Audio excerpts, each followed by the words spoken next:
Today we dive into a story that's rocked the world, a story that's not just about one man, but about the culture that enabled him, the silence that protected him, and the voices that finally broke through. This is a tale of power, fame, and a reckoning that's been building for years, finally erupting into the public eye. On December 2, 2025, Netflix released a 4-part documentary that sent shockwaves through the entertainment industry and beyond. The world watched as secrets, rumors, and long-whispered allegations were brought into the harsh light of day. The series, created by acclaimed filmmaker Alexandria Stapleton and executive produced by Curtis "50 Cent" Jackson, pulls back the curtain on Sean Combs, known to millions as Puffy, Diddy, or Love, one of music's most influential and controversial figures. But this isn't just another celebrity exposé, it's a deep investigation into decades of serious allegations, ranging from abuse of power to criminal conduct, that have haunted his career and personal life. The documentary's release, despite fierce legal opposition and attempts at suppression from Combs's legal team, became a cultural flashpoint, igniting debates across social media, newsrooms, and living rooms worldwide.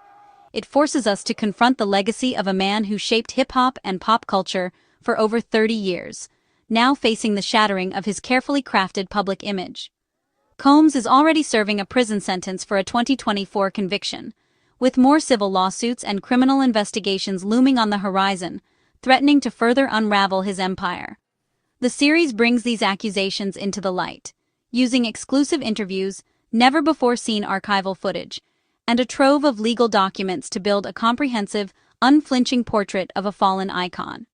What makes this documentary so powerful is its new evidence, footage and testimony Combs never wanted the world to see, fueling a fierce legal battle and raising urgent questions about justice and accountability. The series challenges us to consider what accountability really means in an industry where fame and fortune have too often shielded the powerful from consequences. This is the beginning of a difficult, necessary conversation about Sean Combs' meteoric rise and his devastating public fall. The reckoning has only just begun. To truly understand this story, we have to start at the very beginning, in a place where dreams are born and tested. Sean Combs was born in Harlem, New York, a neighborhood pulsing with energy, creativity, and ambition. Growing up in the 1970s, he was surrounded by the rhythms of the city, the struggles of his community, and the hope that anything was possible if you worked hard enough. From a young age, Sean was determined to make his mark. He hustled his way from an unpaid intern at Uptown Records, learning the ropes and absorbing every lesson, to launching his own label, Bad Boy Entertainment, in 1993, a bold move that would change the music industry forever. Bad Boy wasn't just a label, it was a cultural movement. Combs, now known as Puff Daddy, signed the Notorious B.I.G. and produced hit after hit, blending hip-hop, R&B, and pop, in a way that brought new sounds to the mainstream and redefined what success looked like for Black artists. He didn't just stay behind the scenes. Puff Daddy stepped into the spotlight himself, performing to sold-out crowds, selling millions of albums, and making everyone feel like they were part of his glamorous, fast-paced world. But music was just the beginning. Combs built a business empire. Sean John Clothing, Ciroc Vodka, Revolt TV, even acting in films. He became a master of reinvention, always finding new ways to expand his influence and reach. Combs became a mogul, his name synonymous with luxury, success, and Black excellence. He was a symbol of what could be achieved through vision, hustle, and relentless ambition. For decades he seemed untouchable, surrounded by celebrity friends, hosting legendary parties, and turning everything he touched into gold. His influence shaped not just music, but fashion, lifestyle, and the very culture of an era. He set trends, broke barriers, and inspired a generation to dream bigger. He crafted an image as the ultimate success story, a self-made icon who inspired millions to believe in their own potential and chase their own dreams. But behind the scenes, there was always more to the story. The glitter and gold often hid darker truths, stories that rarely made the headlines.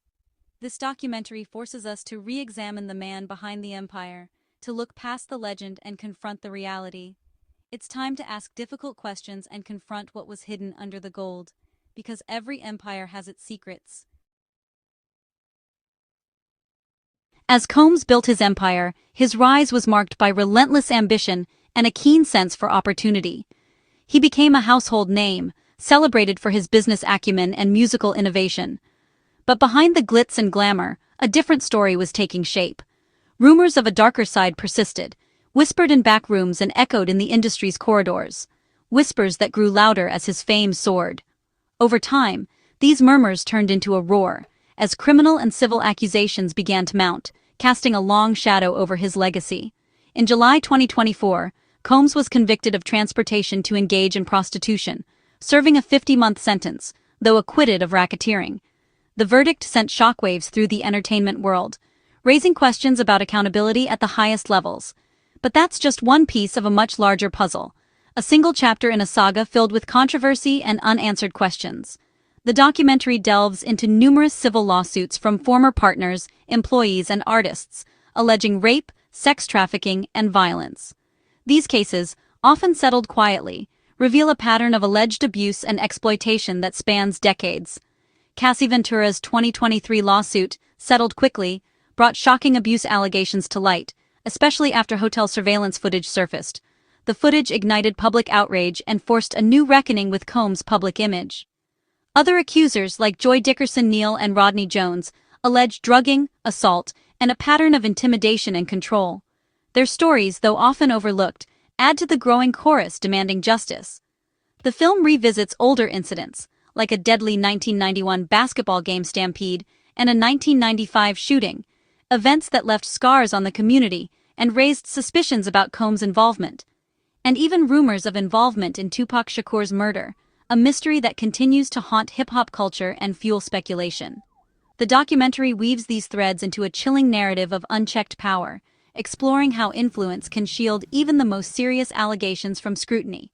Combs has always denied these claims, but the series presents a coherent, disturbing pattern, one that challenges viewers to question the true cost of fame and fortune. It paints a portrait of a man whose influence left a trail of broken lives, and asks, how many stories remain untold? The heart of is the survivors' stories. The documentary gives voice to accusers, former friends, and ex-employees who say they witnessed or endured Combs' dark side. Cassie Ventura's account is central. Her testimony and the hotel video reveal a decade-long cycle of alleged abuse. Her courage opened the door for others, like Aubrey O'Day, who shares her own harrowing experience. Men also speak out. Rodney Jones describes being drugged and assaulted, living in a house filled with hidden cameras. Kirk Burroughs, Bad Boy Records co-founder, recalls ambition shadowed by moral compromise. These personal accounts are raw, painful, and consistent, stories of trauma and betrayal. Survivors describe a world where saying no to Combs was unthinkable, and fear kept many silent. Is their platform, their collective voices impossible to ignore? Their stories force us to confront the reality behind the celebrity facade. One of the documentary's biggest controversies is its use of private footage. Hours before release, Combs' legal team demanded Netflix pull the series, claiming it contained stolen, damaging material. The most contested footage shows Combs in confidential conversations with his lawyer, allegedly discussing desperate legal strategies. His team calls this a violation of privacy and attorney-client privilege, arguing the footage was obtained illegally. The filmmakers insist all material was obtained legally, framing the battle as journalism versus invasion of privacy. The fight over these tapes only fuels public curiosity, and the sense that Combs has something to hide. Every controversy has two sides, and is no exception. Combs' team calls the documentary a biased attack, insisting it's full of lies and driven by personal vendettas. They highlight his acquittal on the most serious charges and argue that accusations aren't convictions. The filmmakers, led by Alexandria Stapleton, stand by their work, saying all footage was obtained legally and that Combs declined to comment. They argue their goal is to give voice to accusers and expose a pattern of abuse hidden for too long. Executive producer 50 Cent frames the project as cultural accountability, not personal revenge. The debate blurs lines between justice, journalism, and rivalry. Ultimately, the series is a flashpoint in the battle over truth and reputation. Curtis 50 Cent Jackson's role as executive producer adds another layer of drama. His long-standing feud with Combs fuels claims of bias, with Combs' team calling the documentary an act of revenge. 50 Cent insists his motivation is accountability, not rivalry, arguing hip-hop must confront abuse, not ignore it. His involvement has amplified the documentary's reach, ensuring millions tuned in. He frames the project as a fight for justice, not just a personal vendetta. Whether you believe him or not, his presence complicates the story, blurring lines between personal and public battles. The documentary's impact is magnified by his relentless promotion and industry influence. 50 Cent's role makes as much about culture as it is about Combs. The release of is a devastating blow to Combs' carefully built legacy. Once a symbol of success and black excellence, his name is now linked to scandal and abuse. The documentary, combined with criminal conviction and lawsuits, has shattered his public image. Brands and celebrities are distancing themselves. The value of his name and empire is plummeting. Critics call this a point of no return. Any comeback seems impossible. The series may have sealed his fate in the court of public opinion, regardless of legal outcomes.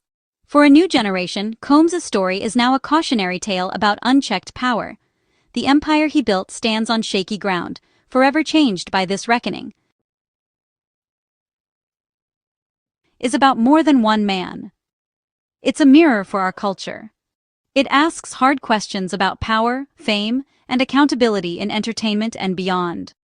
The courage of survivors challenges the systems that protect the powerful and silence victims. The documentary could mark a turning point, empowering more people to speak out and demanding higher standards. It's a call for a new era where talent is no excuse for abuse. The story is painful, but it reminds us, no one is above accountability. It challenges us to listen, question, and demand more from our heroes. This is a reckoning not just for Sean Combs, but for an entire culture.